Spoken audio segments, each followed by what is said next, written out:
Kuten tiedämme, parinvanilta ei ole helppoa, varsinkaan parin valitseminen toiselle. Otetaan esimerkiksi Pentti. Pentti on parahultainen mies, yksin eläjä, vaatimaton verkkarisankari. Pentti ei vanhaksi pojaksi jäämistä erityisesti murehdi. Kumppani tulee, jos on tullakseen. Se on Pentin motto. Tämä tässä on Pentin veli Arttu. Aloilleen asettunut mies, joka pitää ylänappinsa kiinni. Arttu on kutsunut Pentin mukaan keväisiin pihatöihin.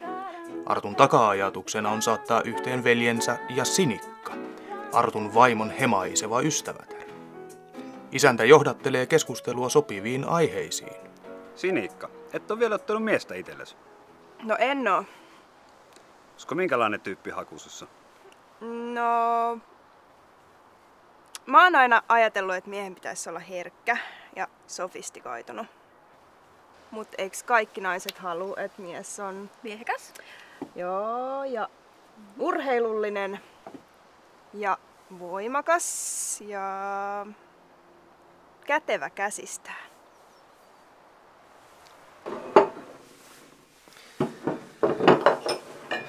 Ja että mä ja Sinikka. Joo, mut sun pitää laittaa kaikki peliin. Mieti mitä se sanoo. Voimakas ja miehekäs. Otas kuule nuo vaatteet pois.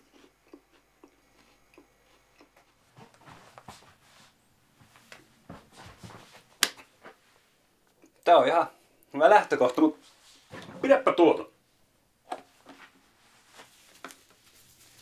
Tämähän on moottoriöljy.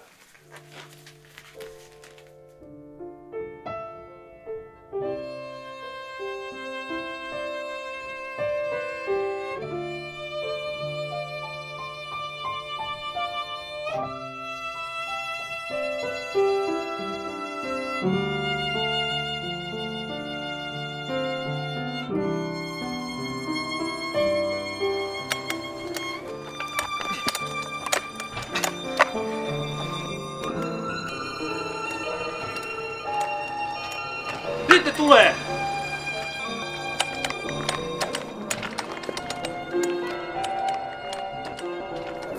Suojus! Suojus! Ota kirveellä! Kirveellä!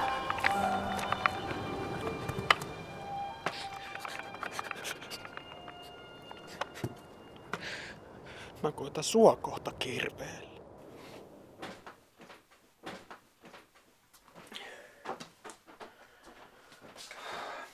Ei lannistuta. Kynttiläilollinen toimii aina. Champagne Jacques Chirac. Tällä hurmasin vaimonikin.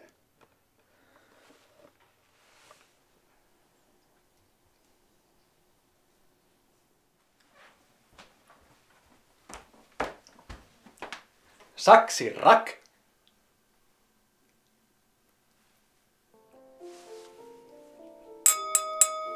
Aterian päätteeksi Pentti on luvannut lukea itse kirjoittamansa runon.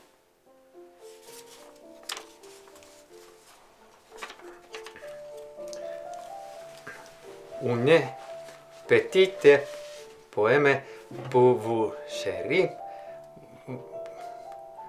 Votre oils ont comme visage est comme Pentti! Pentti! Moottoripyörä! Aivan sama! Hei, viimeinen idea. Otat rouva kyytiin, viet himaa. Tää on viimeinen mahdollisuus. Jos tää ei toimi, ei toimi. Ai jumalauta, mitä täällä oikein tapahtuu? Nyt on mennyt pikkusen liian pitkälle tää sun ihmisten asioihin sekaantuminen. Onko se laittamassa Penttiä ajaa tuolla pyörällä ja sulla on minkäänlaista kokemusta tällaisesta? Vaimo, mä sanon sulle nyt yhden asian. Mä en oo enää sun vaimo. Sä oot nyt lopullisesti ohi!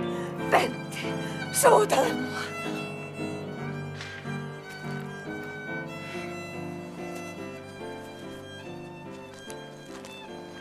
Näin se käy. Ikinä ei tiedä, mitä elämällä on meille takatasussaan.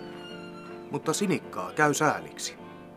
Viehättävä nainen, Lempeät kasvot, pehmeät huulet, koskettamaan kutsuva iho. Pakkaus, jonka ei hennoisi jäävän yksin tässä elokuvassa. Itse asiassa, mikäs minua pidättelee?